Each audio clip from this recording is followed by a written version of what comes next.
एक बरसात की शाम पदमपुर गांव के दो लोग बंटी की चाय की दुकान पर बैठे थे। उनके चेहरों से साफ दिख रहा था कि वे काफी उदास हैं। आज जहां ये सभी लोग मिलकर बंटी की चाय 2-3 कप पी जाते हैं, वहीं आज कोई एक कप चाय तक नहीं पिया। हर कोई गांव की मौजूदा समस्या को लेकर बहुत विचलित था। इसी बीच गांव के वर्तमान हेडमास्टर अमित त्यागी बंटी की चाय की दुकान पर आ पहुंचे। त्यागी, अरे सुरेश, विनोद, तुम लोग यहाँ इतना उदास होकर क्यों बैठे हुए हो? मुझे इस गांव में आए हुए इतने दिन हो गए, मैंने तो कभी तुम लोगों को इतना परेशान नहीं देखा। हमेशा हंसते मुस्कुराते हुए ही देखा है, लेकिन आज अचानक क्या हुआ? आइए मास्टर जी, बैठिए। आपकी चाय तैयार है। मास्टर जी, मुझे पता था आप थोड़ी देर में यहाँ आ जाओगे। हाँ बंटी, आज अपनी वो अदरक वाली चाय पिलाना मुझे। ठीक है, बहुत देर से सर दर्द कर रहा है। और हाँ, तुम लोग बताए नहीं कि हुआ क्या है, इतने उदास क्यों हो? असल में क्या है ना मास्टर जी, हम सभी लोगों का आज मन बहुत उदास है। क्यों, क्या हुआ? इतने खूबसूरत गांव के लोगों के साथ घुलने मिलने से किसी का भी मन बेहतर हो जाएगा, लेकिन उन्हीं लोगों को आज अचानक क्या हुआ? आप तो जानते ही हो मास्टर जी कि हमारे गांव में कोई अस्पताल नहीं था। कोई भी बीमार होता था तो उसको 2 गांव पार 10 मील दूर जाना पड़ता था। अस्पताल पहुंचने से पहले ही तो कितनों की मौत हो गई। इसीलिए हम सभी मिलकर अपने पैसे बचाकर इस गांव में एक अस्पताल बनवाया। लेकिन क्या? ओह, हमारी सारी बचत खत्म हो गई। अस्पताल तो तैयार है, पर बिस्तर तो खरीदना बाकी रह गए। हमारे पास तो और पैसे नहीं बचे। अब क्या होगा? ऐसी बात है, मेरे पास कुछ पैसे तो थे, पर वो तो मेरी बेटी की शादी में खर्च हो गए हैं। लेकिन हाँ, मनोरा गांव में मेरी पुश्तैनी जमीन है एक। अगर उसे बेच दिया तो जो पैसा आएगा, उम्मीद है उससे अस्पताल के बेड हो जाएंगे। क्या कहते हो? यह आप क्या कह रहे हैं मास्टर जी? मास्टर जी, आप अपनी पुश्तैनी जमीन बेच देंगे? मेरे तो बस ये 1 साल की नौकरी बची है। मैंने तो मन बना लिया, जो प्यार यहां मिल रहा है, मैं तो बाकी की जिंदगी यही गुजारूंगा तुम लोगों के साथ। क्यों, नहीं रखोगे क्या? वैसे भी ये तो बड़ा ही पुण्य का काम है, भगवान ऐसे अवसर बार बार नहीं देते। सुरेश, विनोद और बंटी की आंखों में जैसे आंसू आ गए हों। तीनों ने हाथ जोड़कर अमित मास्टर का शुक्रिया किया।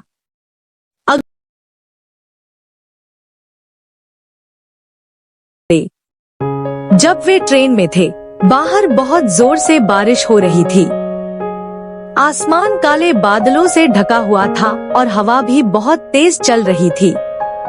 यह बारिश तो रुकने का नाम ही नहीं ले रही है। मैं भी तो वही सोच रहा हूँ, इतनी बारिश में जाएंगे कैसे वहां? एक नदी भी तो पार करनी होगी। आपका गांव क्या स्टेशन से बहुत दूर है? स्टेशन में उतरकर पहले हम लोगों को नदी के किनारे पहुंचना होगा, फिर वहां से नाव लेकर नदी पार करके जाना होगा मेरा गांव। अभी तो बारिश थोड़ी रुकी है। ऐसे ही बातें करते करते समय बीतता चला गया। आखिरकार जब तीनों स्टेशन पर पहुंचे, वो शाम हो चुकी थी। सुनसान स्टेशन पर बस वे तीनों आकर ही उतरे। चलो देखते हैं जल्दी से नाव घाट पर पहुंच पाते हैं या नहीं। वे तीनों स्टेशन से बाहर आ गए। आसपास कोई भी नजर नहीं आ रहा था। बारिश के कारण रात का अंधेरा अन्य दिनों के मुकाबले कुछ ज्यादा ही था। घने काले अंधेरे ने चारों ओर जैसे एक जादुई माहौल बना दिया था। वे स्टेशन के पास एक बरगद के पेड़ के नीचे आकर रुके। यही रिक्शा मिलता था। आज तो एक भी रिक्शा नहीं दिखाई दे रहा। इतनी बारिश के मौसम में क्या ही मिलेगा? किसी ने तो उम्मीद भी नहीं की होगी कि इतनी बरसात की रात में भी कोई आखिरी ट्रेन से यहां आ भी सकता है। अब क्या किया जाए? चलो पैदल ही चलते हैं। मुझे तो कोई और रास्ता दिखाई ही नहीं दे रहा। मौसम भी तो कुछ ठीक नहीं लग रहा है। अगर फिर से बारिश आ गई तो। वे तीनों अंधेरे में ही आगे बढ़ने लगे। कुछ देर चलने के बाद दूर से एक वैन आने की आवाज आई। लगता है कोई वैन रिक्शा आ रहा है। कुछ ही देर में दूर से कच्चे रास्तों में एक वैन आती हुई दिखाई दी। अमित ने दूर से एक वैन आने की आवाज आई। लगता है कोई वैन रिक्शा आ रहा है। कुछ ही देर में दूर से कच्चे रास्तों में एक वैन आती हुई दिखाई दी। अमित ने उस चालक को देखते ही पहचान गया। इधर ही रुको रुको। कहाँ? अरे किशन भैया, आपसे मिले हुए कितने महीने हो गए। वह आदमी अमित को थोड़ी देर देखा फिर कहा, अरे अमित, कैसे हो? अपने घर जा रहे हो क्या? जी किशन भैया, मैं तो ठीक हूँ। यह दोनों हैं सुरेश और विनोद। मैं जिस गांव में अभी मास्टर हूँ, यह दोनों उस गांव से ही हैं। हम सब तो अभी मेरे घर जा रहे थे। किशन भैया, आप हमें नदी के किनारे ले चलोगे क्या? तो आज रात की आखिरी नाव मिल जाती। इस बरसात की रात में नाव मिलेगी? अच्छा, चलो देखते हैं। बैठो। चलो रामलाल, चलो उठो। यह आखिरी मौका है। अगर यह निकल गया तो सारी रात यहीं रुक के बारिश में भीगना पड़ेगा। चलो चलो। सभी लोग वैन पर जाकर बैठ गए। अंधेरे में ही वैन आगे बढ़ने लगी। कुछ देर बाद अमित ने किशन से पूछा, आपकी तो इतनी उम्र हो गई किशन भैया, फिर भी आप अभी भी वैन चलाते हो। आपको तकलीफ नहीं होता? तकलीफ? हाँ, होता था पहले, अब नहीं होता है। पहले होता था, अब नहीं होता है। इसका क्या मतलब है? वो कुछ नहीं। तुम तो बहुत दिनों बाद मनोरमा गांव आए हो। हम लोगों को तो भूल ही गए हो तुम। नहीं नहीं, ऐसी बात नहीं है किशन भैया। दरअसल काम के सिलसिले में मैं अभी जहाँ रहता हूँ वहाँ से आमतौर पर आना जाना हो नहीं पाता है। आज भी तो एक जरूरी काम से ही आया हूँ। गांव में मेरे बाप की जो जमीन है ना, उसे ही बेचने आया हूँ। बेच दोगे? क्यों? क्या हो गया? कोई मुसीबत? हाँ, मुसीबत तो है। जिस गांव में मैं रहता हूँ अभी, उस गांव के सभी लोगों ने अपने बचाए हुए पैसे से अस्पताल बनवा तो दिए हैं, लेकिन वह अस्पताल की बेड खरीदने के पैसे नहीं जुटा पा रहे हैं। इसीलिए मैंने सोचा कि अपनी पुश्तैनी जमीन बेचकर उनकी थोड़ी मदद कर दूं। वैसे भी वह जमीन तो कई सालों से खाली ही पड़ी है।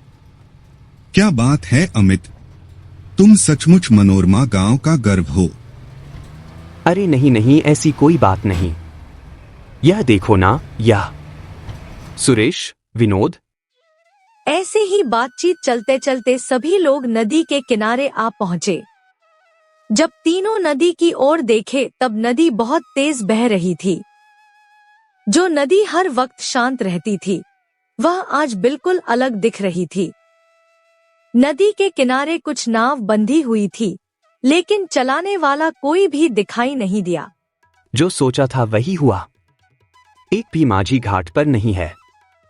वैसे भी इतनी रात हो गई है और फिर बारिश, कोई क्यों ही रहेगा अभी। यह तो बड़ी मुसीबत हो गई मास्टर जी। आज रात बारिश में भीग कर ही गुजारना पड़ेगा लगता है। अब क्या होगा मास्टर जी? आसमान का हाल देखा आपने? लगता है बारिश फिर से आने वाली है। आसमान में काले बादल फिर से आना शुरू हो गए।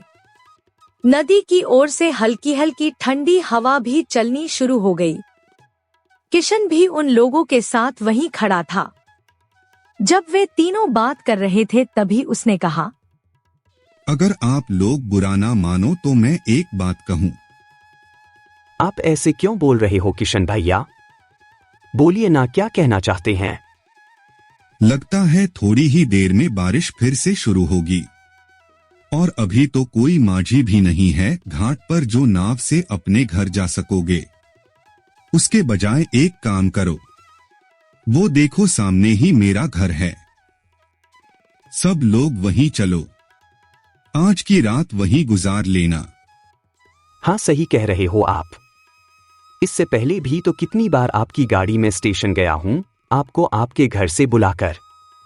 क्यों सुरेश, विनोद, और तो कोई रास्ता नहीं दिख रही है। आज की रात वहीं गुजार लें। किशन भैया, आज हमारा कितना बड़ा उपकार किया है, क्या बताऊं। हाँ, विनोद ने सही कहा। हम किशन भैया के घर पर ही चलते हैं। सभी लोग मिलकर किशन के घर की ओर बढ़ने लगे। जैसे ही वे घर के अंदर घुसे, एक अजीब सी बदबू आने लगी अंदर से, मानो बहुत दिनों बाद कोई इस घर को खोल रहा हो। किशन भैया, घर के अंदर इतनी बदबू क्यों? असल में यह घर तो आधे समय बंद ही पड़ा रहता है। मैं तो अपनी गाड़ी लेकर बाहर ही रहता हूँ और पानी शायद खिड़की से अंदर आया होगा। कमरे के कोने में एक टूटी खुली हुई खिड़की से हल्की सी रोशनी आ रही थी। घर में खाना तो कुछ नहीं है। मैं तो आप लोगों के लिए खाने का इंतजाम ही नहीं कर पाया। आप उसकी चिंता मत करो। इतनी खराब मौसम में रात को रहने के लिए जगह मिल गई, इससे ज्यादा और क्या चाहिए। अगर आप नहीं होते तो आज रात हम लोग कैसे बिताते, भगवान ही जाने। अरे ऐसी कोई बात नहीं है। ठीक है, आप लोग सो जाओ। और आप कहाँ रहोगे? मैं बाहर सो जाऊंगा, कोई परेशानी नहीं होगी। यह बोलकर किशन बाहर चला गया और वे तीनों जमीन पर चटाई बिछाकर लेट गए। तब गहरी रात अचानक अमित की नींद खुल गई। एक अजीब सी आवाज आ रही थी, जैसे कि कोई घर से थोड़ी दूर जमीन खोद रहा हो। अमित शुरू में तो नजरअंदाज करता रहा, लेकिन आवाज और तेज होने लगी। जो वह काम कर रहा था, जैसे कि वह किसी की परवाह किए बगैर ही किया जा रहा था। अमित तेजी से उठा और खिड़की के पास आकर बाहर देखने लगा। मन में यह आवाज कहां से आ रही है? छोड़ो, आ गया क्या? मन में किशन भैया घर से थोड़ी दूर पेड़ के नीचे खुदाई कर रहा है। सुरेश और विनोद को जगाते हुए, सुरेश उठो, जल्दी उठो, मुझे यहां कुछ ठीक नहीं लग रहा है। सुरेश और विनोद दोनों नींद से जाग गए। अमित ने दोनों को खिड़की के पास बुलाया। आपने ठीक देखा था मास्टर जी। अरे किशन भैया कहाँ गया? अभी तो यहीं पर थे। अमित त्यागी, हाँ बिल्कुल, चलो तो बाहर।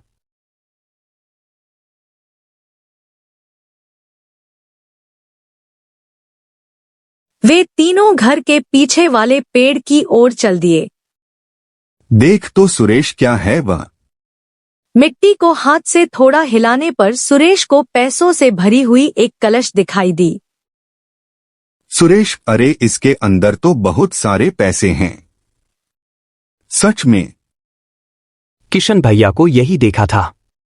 लगता है मानो जैसे कि वह चाह रहे थे कि मैं नींद से उठकर यह देखूं। लेकिन यह है किसके? विन, किशन भैया भी कहां चले गए? अमित त्यागी, ठीक है, वह दूसरों के पैसे हैं, उसकी हमें जरूरत नहीं। वह जैसे था उसको वैसे ही रख दो अच्छे से और चले आओ वहां से। नक चेहरा, किशन डरो मत अमित, मैं किशन हूं। मैं यही देखना चाहता था कि क्या तुम समय के साथ लालची तो नहीं हो गए हो। तुम सच में गांव का गर्व हो अमित। तुम चाहते तो यह पैसे आसानी से ले सकते थे और मैं अकेला बूढ़ा आदमी तुम तीनों के सामने तो टिक भी नहीं पाता। जहां तुम्हें पैसों की इतनी जरूरत है और यहां इतने सारे पैसे हैं। मैं 1 साल पहले ही मर चुका हूं। एक दिन मैं अपनी वैन लेकर लाइन के उस पार जा रहा था, ऐसे में एक ट्रेन आकर, छोड़ो उस बात को, मैं मर तो चुका हूं, लेकिन मेरे बचाए हुए पैसों की वजह से मुझे मुक्ति नहीं मिल रही थी। मैं किसी सच्चे इंसान की तलाश में था। आज मुझे वह मिल गया। आप लोगों से बात करके ही मैं समझ गया था कि आप लोग सच्चे इंसान हैं। मैं थोड़ा जांच लिया बस। यह पैसे ले जाओ और अस्पताल के लिए लगा दो। तुम्हें अपना पुश्तैनी जमीन बेचने की कोई जरूरत नहीं है, अमित। यहाँ जो पैसे हैं उससे अस्पताल का काम पूरा हो जाएगा। अब मुझे मुक्ति मिलेगी। आप सब लोग अच्छे से रहना। लेकिन आप किशन भैया? यह कहते हुए किशन का भयानक चेहरा हवा में गायब हो जाता है। वे तीनों बस पैसों से भरे हुए कलश को देखते रह गए। बारिश की रात एक भूतिया घर में बिताए हुए वह पल उन लोगों के मन में पूरी तरह से कैद होकर रह गया।